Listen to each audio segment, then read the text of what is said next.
ನಿಮ್ಮ ಪರಿಚಯ ಮಾಡ್ಕೊಳ್ಳೋಣ. ನಮ್ಮ ಹೆಸರು ಬಂದು ಕಿರಣ್ ಕುಮಾರ್ ಅಂತೇಳಿ ಅಪ್ನಾಯಕನಹಳ್ಳಿ ಗ್ರಾಮ, ಬೆಳ್ಳಾವಿ ಹೋಬಳಿ, ತುಮಕೂರು ತಾಲೂಕು. ನಾವೀಗ ಏನು ಮಾಡ್ತಾಯಿದ್ದೀವಿ ಅಂದರೆ ಹಡ್ಲಗಳಿಗೆ ಚಪ್ರ ಎಳಿತಾ ಇದ್ದೀವಿ. ಚಪ್ರ ಅಂದರೆ ಬಟ್ ಮೀನ್ಸ್ ಇದು ದಾರ ಎಳಿತಾ ಇರೋದು. ಬಟ್ ಇದರಲ್ಲಿ ಒಂದು ಈಸಿ ಮೆಥಡ್ ಅಂದರೆ ಈ ಥರ ಹಿಂಗೆ ಪಟ್ಟಿ ಮಾಡ್ಕೊಂಡು ಇದರಲ್ಲಿ ಒಂದೇ ಸಲ ಒಂದು ಲೈನಿಗೆ 12 ದಾರ ಎಳಿತಾ ಇದ್ದೀವಿ. ಫಸ್ಟು ಸಿಂಗಲ್ ಒಂದೊಂದು ಕೈಯಲ್ಲಿ ತಗೊಂಡು ಎಳಿತಾ ಇದ್ವಿ. ಅದು ಬೇಗ ಆಗ್ತಾ ಇರಲಿಲ್ಲ ಕೆಲಸ, ಲೇಬರ್ ಜಾಸ್ತಿ ಆಗೋದು. ಇವಾಗ ಅದಕ್ಕೋಸ್ಕರ ಅಂತ ಏನು ಮಾಡಿದ್ದೀವಿ, ಒಂದು ಹಳೇದು ಮರದ ಪಟ್ಟಿಲಿ ಓಲ್ ಹಾಕ್ಬಿಟ್ಟು 12 ಓಲ್ ಹಾಕಿ 12 ದಾರ ಹಾಕೊಂಡಿದ್ದೀವಿ. ಇದೆಷ್ಟು MM ಓಲು? ಇದು 10 MM 12 MM. ಬಟ್ ಒಂದು ದಾರ ಸರಾಗವಾಗಿ ಬರೋಂಗಿದ್ರೆ ಸಾಕು. ಈ ಥರ ಮಾಡಿದ್ದೀವಿ.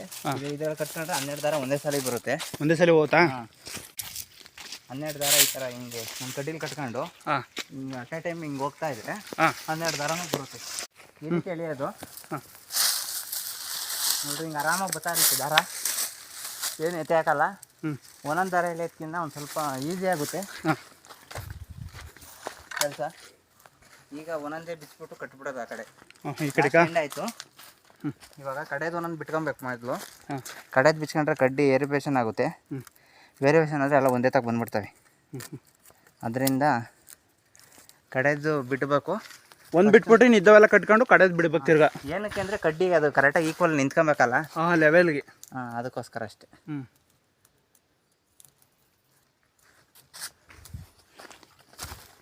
ಯಾವ ರೀತಿ ಎಳಿತಿದ್ರಿ? ಮುಂಚೆ ಎಲ್ಲ ಕೈಯಲ್ಲಿ ಒಂದೊಂದೇ ತಗೊಂಡು ಎಳಿತಾ ಇದ್ವಿ.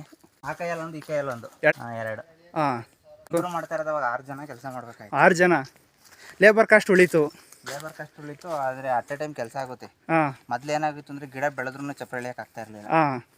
ಅಷ್ಟೊತ್ತಿಗೆ ಗಿಡನೇ ಬೆಳೆದು ಬಿಡೋದು.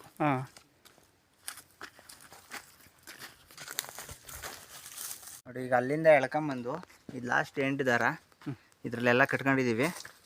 ಈಗ ನೋಡಿ, ಇಲ್ಲಿ ಮಧ್ಯ ಕಟ್ಕೊಂಡು ಹೋದರೆ ಈಸಿ ಇದಾಗುತ್ತೆ. ಒಂದು ಲೈನ್ ಬಿಟ್ಟು ಮತ್ತು ಇನ್ನೊಂದು ಲೈನಲ್ಲಿ ಈ ಥರ ಹಿಂಗೆ ಟೈಟ್ ಮಾಡ್ಕೊಂಡು ಎಷ್ಟು ಬೇಕಷ್ಟು ಮೀಡಿಯಮಲ್ಲಿ ಟೈಟ್ ಮಾಡ್ಕೊಬೇಕು. ಮೀಡಿಯಮಲ್ಲಿ ತೀರಾ ಟೈಟ್ ಮಾಡೋಂಗಿಲ್ಲ, ಎಕ್ಸ್ಪೆಂಡ್ ಆಗುತ್ತೆ ದಾರ. ಇವಾಗ ಟೈಟ್ ಆಗುತ್ತೆ, ಇನ್ನು ಗಿಡ ಬೆಳೆಯೋಷ್ಟೊತ್ತಿಗೆ ಬಿಸಿಲಲ್ಲಿ ಇದಾಗಿ ಇನ್ನು ಸ್ಟ್ರೆಂತ್ ಕಳ್ಕೊಳುತ್ತೆ ಜಾಸ್ತಿ ಟೈಟ್ ಮಾಡಿದರೆ. ಈ ಥರ ಹಿಂಗೆ ಮಧ್ಯ ಕಟ್ಟಿದ್ರೆ ಅವಾಗೇನಾಗುತ್ತೆ, ಈಗ ಎಲ್ಲಾದರೂ ಒಂದು ಅಡಿಕೆ ಗರಿ ಏನಾದರೂ ಬಿತ್ತು ಅಂದರೆ, ಈಗ ಈ ಥರ ಹಿಂಗೆ ಅಡ್ಲು ಗಿಡ ಕಟ್ಟಿರ್ತೀವಲ್ಲ ಇದು ಗಿಡ, ಅವಾಗೇನಾಗುತ್ತೆ ಈ ಥರ ಹಿಂಗೆ ಜಂಪ್ ಆದಾಗ ದಾರ ಇದು ಗಿಡ ಕಿತ್ಕೊಂಡ್ಬಿಡುತ್ತೆ. ಹಂಗಾಗಿ ದಾರು ಕಟ್ಟಂಗಿಲ್ಲ ಯಾವತ್ತೂ. ಇದಕ್ಕೆ ಮೇನ್ ದಾರಕ್ಕೆ ಈ ತಂತಿಗೆ ಕಟ್ಬೇಕು ಇದಕ್ಕೆ ಗಿಡಗಳ್ನ. ಅವಾಗೇನಾಗುತ್ತೆ, ಇದು ತೊಂದರೆಗಳು ತಡೆಯುತ್ತೆ. ಆಮೇಲೆ ಇದು ಒಂದು ಬಿಟ್ಟು ಒಂದು ಕಟ್ಟೋದ್ರಿಂದ ಏನು ಉಪಯೋಗ ಐತೆ ನಿಮಗೆ ಅಂದರೆ, ಈಗ ಒಂದು ಗಿಡ ಗ್ರೋತ್ ಬಂದು ಬೇಗ ಬೆಳೆದ್ಬಿಡುತ್ತೆ. ಬಳ್ಳಿ ಹಬ್ಬುತ್ತೆ ಅಂದ ತಕ್ಷಣ ಇದು ಚಪ್ರ ಡೌನ್ ಆಗುತ್ತೆ. ಏನಕ್ಕಪ್ಪ ಅಂದರೆ ಅದು ಆ ಗಿಡದಿಂದ ಆ ಗಿಡಕ್ಕೆ 9 ಅಡಿ ಐತೆ. 9 ಅಡಿ ಇಲ್ಲಿಂದ ಇಲ್ಲಿಗೆ 9 ಅಡಿ, 18 ಅಡಿಗೆಲ್ಲ ದಾರ ಟೈಟ್ ಆಗುತ್ತೆ. ಫಸ್ಟ್ ಏನಾಗ್ತಿತ್ತು ಅಂದರೆ ಇಲ್ಲಿಂದ ಅಲ್ಲಿಗೆ 11 ಅಡಿಕೆ ಗಿಡ ದಾಯ ಬರುತ್ತೆ. ಅವಾಗ ಕಟ್ಟಿವು. ಅವಾಗ ಏನಾಗುತ್ತೆ ಅಂದರೆ ಗಾಳಿ ಬರ್ತಾ ಬಂದಾಗ ಎಲ್ಲ ಒಂದೇ ತಗೋಗೋದು ದಾರ. ಇಲ್ಲ ಒಂದು ಗರಿ ಬಿತ್ತು ಅಂದರೆ ಎಲ್ಲ ಒಂದೇ ತಗೋಗೋದು, ಒಂದೇ ಆಗ್ಬಿಡೋದು. ಆಮೇಲೆ ಬಿಡ್ಸೋಕ್ಕಾಗ್ತಿರ್ಲಿಲ್ಲ. ಆಮೇಲೆ ಕೆಲವಂಥ ಬಳ್ಳಿ ಆಟೋಮೆಟಿಕ್ ಕೆಳಗೆ ಡೌನ್ ಆಗೋದು. ಅದನ್ನ ಎತ್ತಾಕೋದು ರಿಸ್ಕ್ ಆಗುತ್ತೆ. ಅದೇನು ಎತ್ತಾಗ್ತಲೇ ಇದ್ದು ಕೆಳಗೆ ಬಿದ್ದರೆ ತಿರ್ಗಿ ಎತ್ತಾಕ್ಬೇಕು ಅಂದರೆ ಮುರಿದೋಗೋದು. ಎತ್ತಾಕೋದೇ ಲೇಬರ್ ಹಿಡಿಯುತ್ತೆ. ಈಗ ಹತ್ತತ್ರ ದಾರ ಎಳೆದ್ಬಿಟ್ರೆ ಅದು ಯಾವುದೂ ರಿಸ್ಕೇ ಇರಲ್ಲ. ಬೆಳೀತಾ ನಾವು ಡೆವಲಪ್ಮೆಂಟ್ ಆಗ್ತಾ ಈ ಐಡಿಯಾಗಳು ಹೊಸ ಇದು ಈಸಿ ಮಾಡ್ಕೊತಾ ಇದ್ದೀವಿ. ಈಗ ಒಂದು ಬಿಟ್ಟು ಒಂದು ಕಟ್ಟೋದ್ರಿಂದ ದಾರನೂ ಸ್ಟ್ರೆಂತ್ ಹಿಡಿಯುತ್ತೆ. ಕಡಿಮೆ ಕೆಜಿ ದಾರ ಹಾಕಿದ್ರೆ ಕಡಿಯುತ್ತೆ. ಏನು ದಾರ ಕಟ್ತಾ ಇದ್ದೀವೋ ಅದೆಲ್ಲ ಈ ವೈರು, ಬ್ಲ್ಯಾಕ್ ವೈರ್ ಏನು ಬರುತ್ತೋ ಇದನ್ನು 2 ಹಾಕಿದ್ದೀವಿ. 2 ಹಾಕಿದ್ರೆ ಇಲ್ಲಿ ಇದು ಡಬಲ್ ಹಾಕಿದ್ದೀವಿ. ಅಲ್ಲಿ ಇದು ಬಂದು ಸಿಂಗಲ್ ಹಾಕಿದ್ದೀವಿ. ಯಾಕೆ? ಇದು ಏನು ಲೋಡು ಕೆಳಗೆ ಬೀಳುತ್ತೆ ಅಷ್ಟೇ. ಅದು ಬಿಟ್ಟು ಎಳೆದಿಡ್ಕೊಳುತ್ತೆ, ದಾರ ಪೂರ್ತಿ ಎಳೆದಿಡ್ಕೊಳುತ್ತೆ. ಈ ಗಂಟು ಹಾಕ್ತೀವಲ್ಲ ಇದರಿಂದ ಲೋಡ್ ಹಿಡಿಯುತ್ತೆ. ಇದು ಲೋಡ್ ಹಿಡಿಯೋಕ್ಕೆ ಇದು 2 ಹಾಕಿದ್ದೀರಾ? 2 ಹಾಕಿದ್ದೀವಿ. ಒಂದು ಬಿಟ್ಟು ಲೋಡ್ ಹಿಡಿಲಿಕ್ಕೆ 1 ಹಾಕಿದ್ದೀರಾ? ಅದು ಲೋಡ್ ಹಿಡಿಯುತ್ತೆ, ಆದರೆ ಗಂಟು ಹಾಕ್ತೀವಲ್ಲ ಅದರಿಂದ ಈ ಕಡೆಯಿಂದ ಆ ಕಡೆಯಿಂದ ಎಳೆಯೋದು ಇದಾಗುತ್ತೆ. ಅಕಸ್ಮಾತ್ ಇಲ್ಲಿ ಕಟ್ಟಾಯ್ತು ಅಂದ್ರೂ ಈಗ ದಾರ ಇದಾಗಲ್ಲ. ಮೊದಲು ಒಂದು ಕಟ್ಟಾಗ್ಬಿಟ್ರೆ ಯಾಕೆ ಚಪ್ರನೇ ಲೂಸ್ ಆಗೋದು, ದಾರ ಲೂಸ್ ಆಗೋದು. ಆಮೇಲೆ ಒಂದು ಗರಿ ಬಿತ್ತು ಅಂದರೆ ಇಲ್ಲಿ ಗರಿ ಬಿದ್ದರೆ ಯಾವುದೋ ಮೂಲೆಗೆ ಒಂದು ಗಿಡ ಕಿತ್ಕೊಳ್ಳೋದು, ಬೇರೆ ಸಮೇತ ಇರ್ಕೊಂಬಿಡೋದು. ಆವಾಗ ನಮ್ಗೆ ವೇಸ್ಟ್ ಆಗ್ಬಿಡೋದು. ಇಷ್ಟದ ಬಳ್ಳಿ ಇರೋದು, ಬಟ್ ಬೆಳಗ್ಗೆ ಬಂದು ನೋಡ್ತಿದ್ದಂಗೆ ಅಲ್ಲೇ ಗಿಡ ಹಿಂಗೆ ನೇತಾಡ್ತಾ ಇರೋದು, ಇರ್ಕೊಂಬಿಡೋದು. ಈಗ ಆ ಥರ ಎಲ್ಲ ಪ್ರಾಬ್ಲಮ್ ಇಲ್ಲ. ಈ ಥರ ಮಾಡ್ಕೊಂಡ್ರೆ ಅನುಕೂಲ ಜಾಸ್ತಿ. ಆಮೇಲೆ ತಿರ್ಗಾ ಪದೇ ಬಂದು ಕೆಲಸ ಅಗತ್ಯ ಇರಲ್ಲ. ಈಗ ಒಂದ್ಸರಿ ಚಪ್ರ ಎಳೆದ್ಬಿಟ್ರೆ ನಮಗೆ ಇನ್ನು ಮೇಲೆ ಎತ್ತಾಕಬೇಕು ಆ ಥರ ಏನಿಲ್ಲ. ನಾವು ಮೊದಲು 6 ದಾರ 7 ದಾರ 8 ದಾರ ಎಳಿಬೋದು. ಯಾಕೆಂದರೆ 2 ಎಳಿತಿದ್ವಲ್ಲ, ಫುಲ್ ರಿಸ್ಕ್ ಆಗೋದು ಎಳೆಯೋಕೆ. ಅದೇ 6-7 ಸಲ ಓಡಾಡಬೇಕಾಯ್ತು. ಎರಡು ಸಲ ಎಳೆದು ಓಡಾಡಬೇಕಾಯ್ತು. ಆಮೇಲೆ ಕಡೆಯಿಂದ ಕಡೆ ಕಟ್ಟಿವು, ಇಲ್ಲ ಮಧ್ಯೆ ಒಂಥವು ಕಟ್ಟಿವು. ಹಾಂ ಅವಾಗೆಲ್ಲ ತೊಂದರೆ ಜಾಸ್ತಿ ಆಗೋದು. ಹಾಂ ಈಗೆಲ್ಲ ಏನಾಗುತ್ತೆ ಅಂದರೆ ಈಗೆಲ್ಲ ಒಂಥರ ಫ್ಲೆಕ್ಸಿಬಲ್ ಚಪ್ರ, ಹಾಂ ಒಂಥರ ಗಟ್ಟಿ ಮುಟ್ಟಾಗಿ ಸ್ಟ್ರೆಂತ್ ನಿಂತ್ಕೊಂಡ್ಬಿಡುತ್ತೆ. ಹೈಟೆಕ್ ಚಪ್ರ ಅಂತ ಹೇಳಿರೋ ತಪ್ಪಾಗಲ್ಲ. ಹಾಂ ಹಾಂ ಹೈಟೆಕ್ ಚಪ್ರ ಅಂದ್ರೂ ತಪ್ಪಾಗಲ್ಲ. ಆಮೇಲೆ ಈಸಿ ಕೆಲಸ, ಹಾಂ ನ್ಯೂ ಟೆಕ್ನಾಲಜಿ. ನ್ಯೂ ಟೆಕ್ನಾಲಜಿ ಆಗುತ್ತೆ. ಹಾಂ ಇದು ಎಷ್ಟು ಡಿಸ್ಟೆನ್ಸ್ಗೆ ಹಾಕಿದ್ದೀರಾ? ಇದು ಈಗ 9 ಅಡಿ ಡಿಸ್ಟೆನ್ಸ್ಗೆ 12 ದಾರ ಹಾಕಿದ್ದೀವಿ. ಇಷ್ಟೇ ಅಂತ ಯಾರು ಮೆಜರ್ಮೆಂಟ್ ಇಕ್ಕಾಗಲ್ಲ, ಅಂದಾಜು ಇಷ್ಟು ಬರುತ್ತೆ. ಹಾಂ ದಾರ ಒಂದು ಅರ್ಧ ಅಡಿ ಬೇಕು ಅಂದವ್ರು ಅಡಿಕೆ ಗಿಡ 7 ಅಡಿ 6 ಅಡಿ ಇಕ್ಕಿರೋರೆಲ್ಲ ಕಡಿಮೆ ಹಾಕೊಬೋದು. ಹಾಂ ನಮ್ಮದು ಒಂದು ಸ್ವಲ್ಪ 9 ಅಡಿ ಡಿಸ್ಟೆನ್ಸ್ ಇಕ್ಕಿರೋದು. 9 ಅಡಿ ಹಾಕಿದ್ದೀರಾ?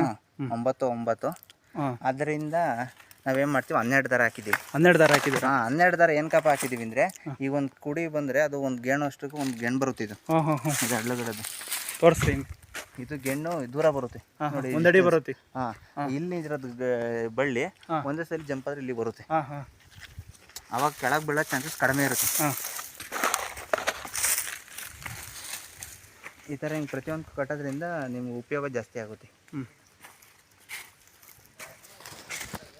ನೋಡಿ ಚಪ್ರ ಅಂದರೆ ನಾವು ಇದನ್ನು ಚಪ್ರ ಅಂತಲೇ ಅನ್ನೋದು. ಹಾಂ ನೋಡಿರಿ ಎಷ್ಟು ನೀಟಾಗಿ ಬಂದೈತೆ ದಿನಗೆ. ಈಗ ಇದು ಲಾಸ್ಟಲ್ಲಿ ಕಟ್ಬಿಟ್ಟು ಆಮೇಲೆ ಇದು ತೋರಿಸ್ಬಿಡ್ರಿ. ಹಾಂ ಇದು ಕಟ್ಬಿಟ್ಟು ಇದನ್ನು ಬಿಚ್ಕೊಂಡ್ರೆ ಪೂರ್ತಿ ಬರುತ್ತೆ. ಆಮೇಲೆ ನಮ್ಗೆ ಒಂಚೂರು ಹೈಟಲ್ಲಿ ಹಾಕೊಬೇಕು. ಚಪ್ರ ಲೋಡಿಗೆ ಒಂದು ಸ್ವಲ್ಪ ಜಗ್ಗುತ್ತೆ. ನೀವು ಎಷ್ಟೇ ಟೈಟಾಗಿ ಕಟ್ಟಿರೋನು, ಆದರೆ ಹೈಟಾಗಿ ಕಟ್ಟಿದರೆ ಉತ್ತಮ. ನೀವು ಎಷ್ಟು ಅಡಿ ಹೈಟಾಗಿ ಕಟ್ಟಿದ್ದೀರಿ ಇವಾಗ ನೆಲದಿಂದ ಮೇಲೆ? ಇಷ್ಟೇ ಅಡಿಯಿಂದ ನಾವು ಕನ್ಸಿಡರ್ ಮಾಡೋಕ್ಕಾಗಲ್ಲ. ಒಂದು ಸ್ಟೂಲ್ ಹಾಕೊಂಡಾಗಲಿ ಎಣೆ ಹಾಕೊಂಡಾಗಲಿ ಅದು ಕಟ್ಟೋಕ್ಕಾಗಲ್ಲ. ನಮ್ಗೆ ಹೈಟ್ ಇರೋದ್ರಲ್ಲಿ ಕಟ್ಕೊಂಡ್ಬಿಟ್ರೆ ಒಳ್ಳೆಯದು. ನಮ್ಗೆ ಅನುಕೂಲ ಆದಂಗೆ ಕಟ್ಕೊಂಡ್ಬಿಟ್ರೆ ಒಳ್ಳೆಯದು. ನಾವು ಬ್ರಷ್ ಕಟ್ರು ಎಲ್ಲ ಹೊಡೆಯೋಕೆ ಈಸಿ ಆಗುತ್ತೆ. ಇದರಡೆಗೆ ಅಡ್ಲಕಾಯಿ ಎಲ್ಲ ತಗೊಂಡೋಗೋಕ್ಕೆ ಎಲ್ಲ ಈಸಿ ಆಗುತ್ತೆ ಅಂತೇಳಿ ನಾವು ಹೈಟ್ ಕಟ್ಟಿರ್ತೀವಿ. ಆಮೇಲೆ ಊಜಿದು ಪ್ರಾಬ್ಲಮ್ಮು ಕಡಿಮೆ ಆಗುತ್ತೆ ಹೈಟ್ ಇದ್ದರೆ.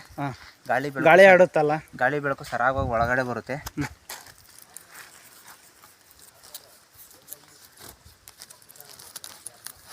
ಈ ಥರ ಹಿಂಗೆ ಕಟ್ಕೊಬೇಕು. ನಾವು ಕಟ್ ಮಾಡಿ ಕಟ್ಟಲ್ಲ, ಒಂದೇ ಸಲ ಲಾಸ್ಟಿಗೆ ಕಟ್ ಮಾಡ್ಕೊಂಡ್ಬಿಡ್ತೀವಿ. ಕಟ್ ಮಾಡ್ರೆ ಏನಾಗುತ್ತೆ ಅಂದರೆ ಇದು ಓಲಿಗೆ ತಿರ್ಗಾ ಏರಿಸ್ಕೊಬೇಕಾಗುತ್ತೆ. ಈ ಓಲಿಗೆ ಈ ಓಲಿಗೆ ನಾವು ಅದಕ್ಕೆ ಏನು ಮಾಡಿದ್ದೀವಿ, ಇದು ಫಸ್ಟ್ ಇದೆಲ್ಲ ಕೆಳಗೆ ಹಾಕ್ತಿದ್ವಿ. ಇದು ದಾರ ಹಾಕ್ಬಿಟ್ಟು ಈ ಥರ ಹಿಂಗೆ ಎಳ್ಕೊಂತ ಇದ್ವಿ. ಪ್ರತಿಯೊಂದು ಓಲಿಗೂ ಇದು ಇರ್ಕೊಂಬಿಡೋದು. ಈಗ ಪಕ್ಕದ ಲೈನ್ಗೆ ಹಾಕ್ಬೇಕು ಅಂದರೆ ಈ ಲೈನ್ಗೆ ಹಾಕ್ತಿದ್ದಂಗೆ ಈ ಲೈನಿಗೆ ಹಂಗೆ ಹಾಕ್ಕೊಂತೀವಿ. ಇಬ್ರು ಇಟ್ಕೊಂಡು ಆ ಕಡೆ ಒಬ್ರು ಈ ಕಡೆ ಒಬ್ರು. ಅವಾಗೇನಾಗುತ್ತೆ, ದಾರ ಇರ್ಕೊಂಬಿಡುತ್ತೆ. ಅದಕ್ಕೆ ಏನು ಮಾಡಿದ್ದೀವಿ, ಈ ಥರ ಹಿಂಗೆ ಕವರ್ ಹಾಕೊಂಡು ಕಟ್ಕೊತಾ ಇದ್ದೀವಿ. ಇದರಲ್ಲೇ ಕಟ್ತಿದ್ವಿ. ಇದು ಒಂದೊಂದ್ಸಲಿ ಇದು ಓಪನ್ ಆಗ್ಬಿಡುತ್ತೆ. ಇದು ಪ್ಯಾಕೆಟು ಒಂದೊಂದರಲ್ಲಿ ಇರಲ್ಲ, ಪ್ಯಾಕೆಟು ಕ್ಲೀನಾಗಿ ಬರಂದಿರಲ್ಲ. ಅವಾಗ ಏನಾಗುತ್ತೆ, ಅದಕ್ಕೋಸ್ಕರ ಹಿಂಗೆ ದಾರ ಇದನ್ನ ಬಿಚ್ಚಿಬಿಟ್ಟು ತಿರ್ಗಾ ದಾರ ಖಾಲಿ ಆಗ್ತಂಗೆ ಇನ್ನೊಂದು ದಾರ ಹಾಕೋದು. ಇದನ್ನ ತಿರ್ಗಾ ಏರ್ಸಂಗಿರಲ್ಲ. ಇದು ಹಿಂಗೆ ಬಿಟ್ಬಿಟ್ಟು ಹಿಂಗೆ ಕಟ್ ಮಾಡ್ಕೊಂಬಿಟ್ರೆ ಹೀಗೆ ಇರುತ್ತೆ. ತಾಂಡವಲ್ಲಿ ಕಟ್ಬಿಟ್ಟು ಮಾಮೂಲಿ ದಾರದ ಮೇಲೆ ಹಾಕೊಂಡು ಇನ್ನೊಂದು ಕಡ್ಡಿ ತಾಂಡ ಎಕ್ಸ್ಟ್ರಾ ಕಟ್ಕೊಂಡ್ಬಿಟ್ರೆ ಸೀದಾ ಒಂದೇ ಸಲ ಹೋಗ್ತಾ ಇರ್ತೀವಿ ಎಳ್ಕೊಂಡು. ಅದರಿಂದ ಈಸಿ ಆಗುತ್ತೆ. ಒಟ್ಟಿನಲ್ಲಿ ನಾವು ಈಸಿ ಮಾಡ್ಕೊಂಡಷ್ಟು ಫುಲ್ ಈಸಿ ಕೃಷಿ, ಇಲ್ಲಾಂದರೆ ಕಷ್ಟ ಆಗುತ್ತೆ. ಈ ಮೆಥಡ್ ಯಾವಾಗಿಂದ ಯೂಸ್ ಮಾಡ್ತಾ ಇದ್ದೀರಾ ನೀವು? ನಾವು ಒಂದು 3 ವರ್ಷದಿಂದ ಯೂಸ್ ಮಾಡ್ತಾ ಇದ್ದೀವಿ. ಈಗ ನೋಡಿ, ಇದನ್ನು ದಾರಾನ ಇದನ್ನು ಕಟ್ಟಿದ್ವಿ, ಇದನ್ನು ಬಿಚ್ಕೊಂಡ್ಬಿಡ್ತೀವಿ.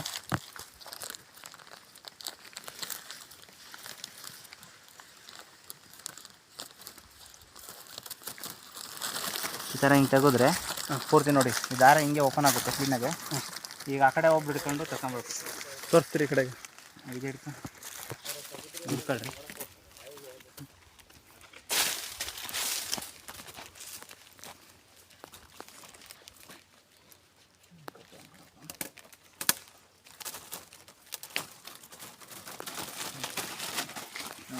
ಈಗ ಎಷ್ಟು ನೀಟಾಗಿ ಬಂತ, 12 ದಾರನೂ ಗೋಜಾಗಲ್ಲ. ಈಗ ಕಾಣೋದು ಕಟ್ ಮಾಡಿ ತೋರಿಸ್ತೀರಾ?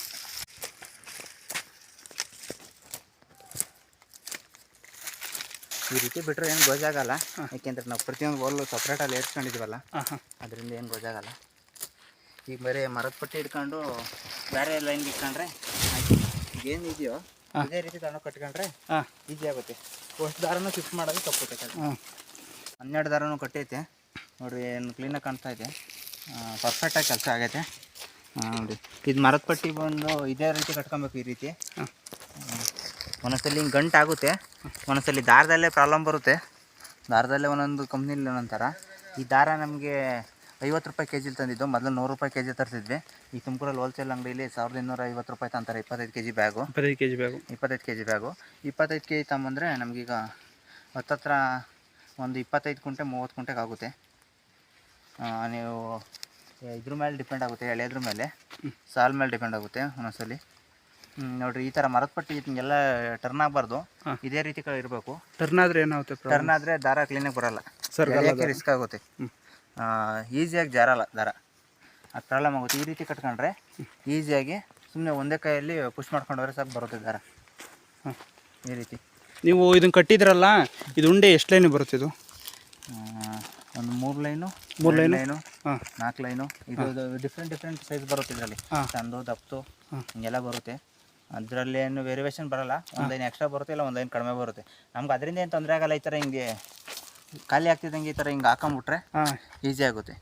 ಒಂದ್ಸಲಿ ಹಾಕೊಂಡ್ರೆ ಒಂದು 4 ಲೈನ್ಗೆ ಎಳಿಬೋದು ನಾವು. ಮಾರನೇ ತಗೊಂಡೋಗಿ ಇಟ್ಕೊಳ್ಳೋದು. ಆಮೇಲೆ ಒಂದೇ ಸಲ ಎಲ್ಲವೂ ಖಾಲಿ ಆಗಲ್ಲ, ಫಸ್ಟ್ ಏರಿಸ್ಕೊಂಡೋಗಿ ಮಾತ್ರ ರಿಸ್ಕ್ ಅನ್ಸುತ್ತೆ. ಇದು ಯಾರಪ್ಪ ಮಾಡುತ್ತೆ ಇದೆಲ್ಲ ನೋಡಿದ್ರೆ. ಆಮೇಲೆ ಗಾಬ್ರಿಯಾಗಿ ಎಳೆಯಕ್ಕೆ ಹೋದ್ರೆ, ಬೇಗ ಎಳೆಯಕ್ಕೆ ಹೋದ್ರೆ ಗೋಜಾಗುತ್ತೆ, ಒಂದು ಕಡೆ ಎಲ್ಲ ಒಂದಾಗ್ತವೆ ದಾರ. ಅವಾಗ ಇದೆಲ್ಲ ಯಾರಪ್ಪ ಅನ್ಸುತ್ತೆ. ಇದ್ರಾಗೆ ನೀ ಐಡಿಯಾ ಓಡಿಸಿ ನಿಧಾನಕ್ಕೆ ಮಾಡ್ಕೊಂಡ್ರೆ ಅಟ್ ಎ ಟೈಮ್ ಒಂದೇ ಸಲ 12 ಒಂದು ಲೈನ್ ಕಂಪ್ಲೀಟ್ ಆಗೋಗುತ್ತೆ. ಇಲ್ಲ ಅಂದರೆ ಇದು ರಿಸ್ಕ್ ಆಗುತ್ತೆ, ಜಾಸ್ತಿ ಶ್ರಮ ಹಾಕಬೇಕಾಗುತ್ತೆ. ಈಸಿ ಟೆಕ್ನಿಕಲಾಗಿ ಮಾಡ್ಬೋದು. ಈಗ ಆಳುಗಳನ್ನ ಲೇಬರ್ನ ಇನ್ನೊಬ್ರನ್ನ ಕರೆದು ಅನುಸರಿಸಿ ಅವೆಲ್ಲ ಮಾಡೋದಕ್ಕಿಂತ ನಾವೇ ಮಾಡ್ಕೊಂಬಿಡ್ಬೋದು, ಏನು ಸಮಸ್ಯೆ ಆಗಲ್ಲ. ನೋಡಿ, ಈ ರೀತಿ ದಾರ ಆರಾಮಾಗಿ ಒಬ್ರು ಎಳಿತಾ ಇದ್ರು ದಾರ ಆರಾಮಾಗಿ ಹೋಗ್ತಾ ಇರುತ್ತೆ, ಒಂದೇ ತಕ್ಕ ಬರೋಲ್ಲ. ಈ ರೀತಿ ಹೋಗ್ತಾ ಇರೋದು ದಾರ.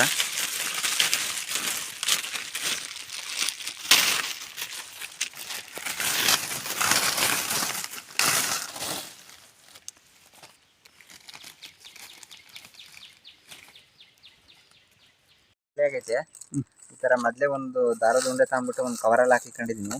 ಇದರಲ್ಲಿ ಯಾಕೆ ಜಾಸ್ತಿ ಕಿತ್ಕೊಂಡು ಸ್ಟಿಪ್ಪಾಗಿ ಬೀಳ್ತಾ ಇರ್ತೈತೆ, ಅದೇ ಥರ ಈ ಥರ ಹಿಂಗೆ ಖಾಲಿ ಆಗ್ತಿದ್ದಂಗೆ ಹಿಂಗೆ ರೆಡಿ.